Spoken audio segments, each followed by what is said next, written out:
एक बार एक शहर में मोहन नाम का आदमी अपनी बीवी बच्चों के साथ रहता था। वो एक सुनार था। उसके पास बहुत सारा पैसा धन दौलत थी।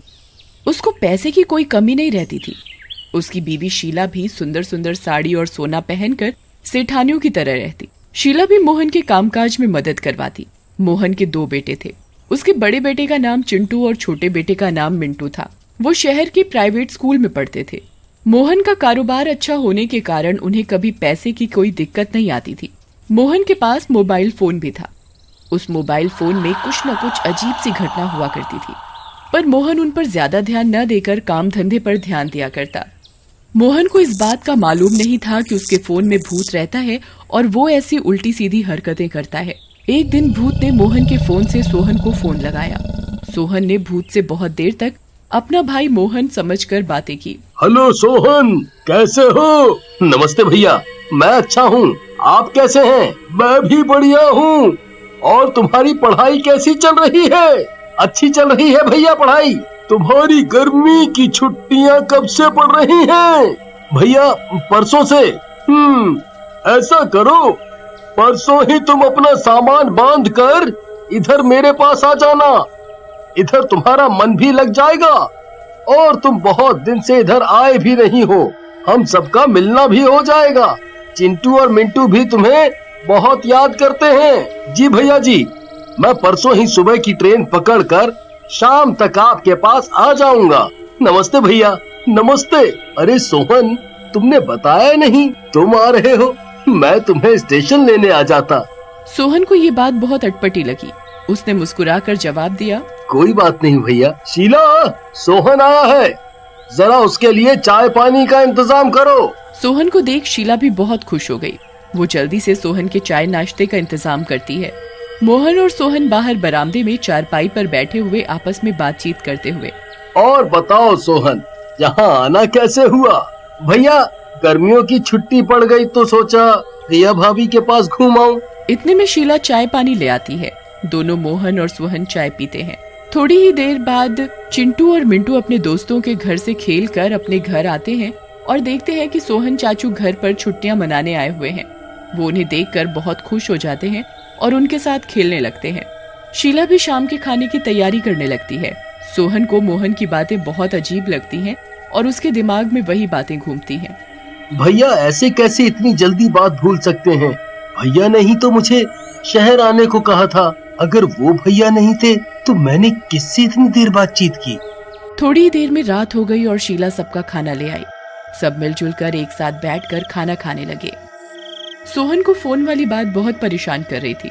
उसने मोहन से पूछा, भैया आप बुरा ना माने तो मैं आपसे कुछ पूछना चाहता हूँ। हाँ हाँ सोहन, पूछो।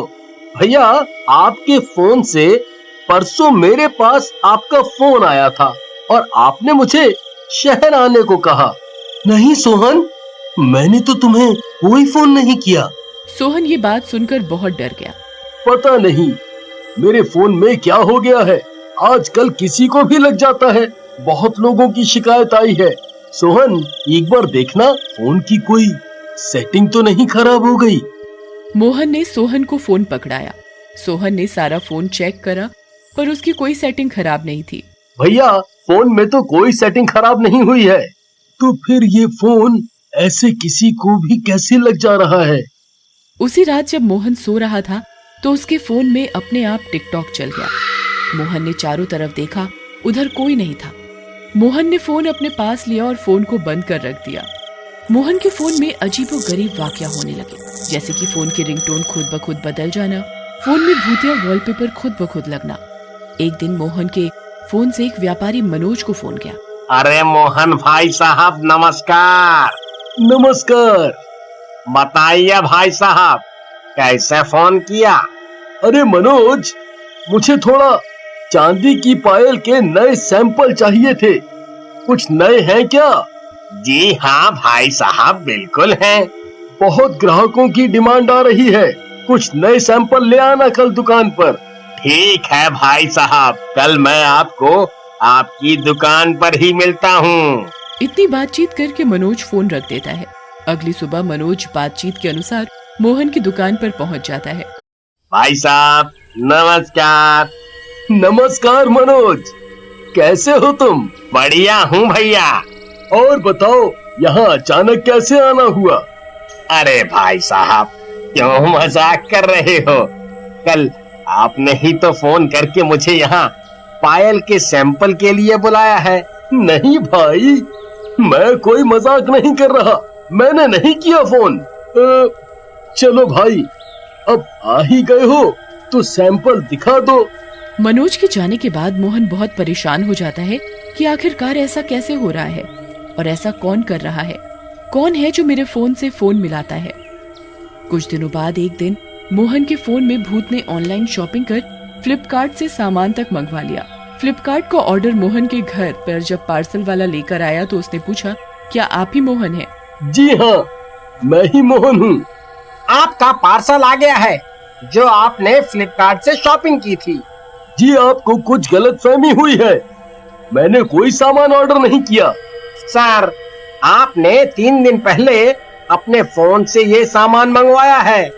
मोहन ने पार्सल ले तो लिया, पर वो बहुत परेशान हो गया कि जब मैंने मंगवाया ही नहीं तो ये आया कैसे। मोहन ने अपनी बीवी शीला से भी पूछा कि क्या उसने तो कुछ ऑनलाइन नहीं खरीदा है, पर शीला ने भी साफ इनकार कर दिया। मोहन बहुत डर गया और उसने सारी बात शीला को बताई। शीला भी बहुत डर गई कि ऐसा कैसे हो रहा है फोन में।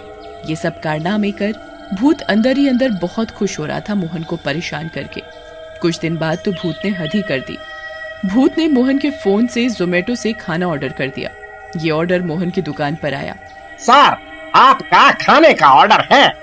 मोहन ने ऑर्डर ले लिया। उसने सोचा क्या पता आज शीला कहीं बिजी हो और खाना ना बना पाई हो, इसलिए उसने मेरे लिए खाना ऑर्डर कर दिया होगा। पर थोड़ी ही देर में शीला मोहन के लिए खाना लेकर आती है। तुम खाना क्यों ले आई हो, जब तुमने मेरे लिए बाहर से ऑर्डर कर दिया था? तो नहीं तो मैंने तो कोई खाना ऑर्डर नहीं किया। मोहन ने फोन करके सोहन से पूछा, सोहन, क्या तुमने मेरे लिए खाना ऑर्डर किया है? नहीं भैया, मैंने कोई खाना ऑर्डर नहीं किया। मोहन ये देखकर बहुत ज्यादा घबरा गया। इस फोन का कुछ करना पड़ेगा, रोज खुद ब खुद इसमें कुछ न कुछ अजीब हरकत होती रहती है। कहीं इस फोन में भूत तो नहीं आ गया?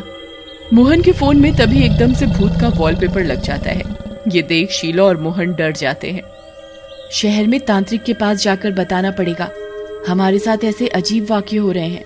हाँ शीला, ऐसे ही चलता रहा तो हम एक दिन बहुत बुरी मुश्किल में आ जाएंगे।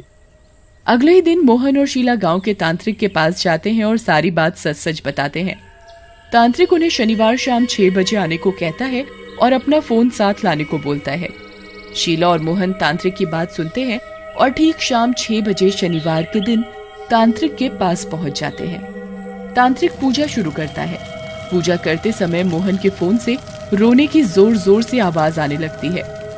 कौन हो तुम?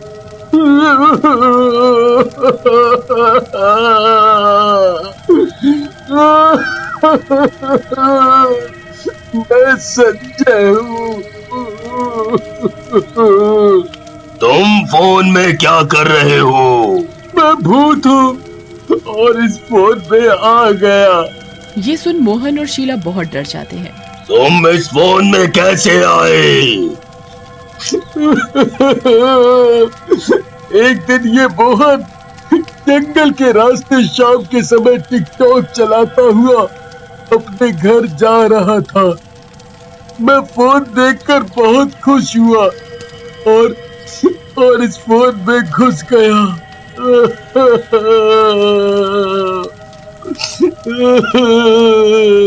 तुम्हारी मौत कैसे हुई? टिकटॉक के ही चक्कर में। टिकटॉक के चक्कर में? हाँ, टिकटॉक के चक्कर में। एक दिन मैं टिकटॉक की वीडियो उसी रास्ते पर बनाता जा रहा था। मेरा फोन पर सारा ध्यान था और सामने से एक गाड़ी आई और मुझे टक्कर मार कर चली गई। मुझे बहुत गंभीर चोट लगी थी और मैं उधर उसी वक्त मर गया। अब मैं तुझे मुक्ति दे रहा हूँ। तांत्रिक ने भूत से बोला, अब मैं तुझे मुक्ति दे रहा हूँ। तांत्रिक ने फोन की अच्छे से पूजा की और संजय को मुक्ति मिल गई। ये देख मोहन और शीला खुशी खुशी अपने घर चले गए।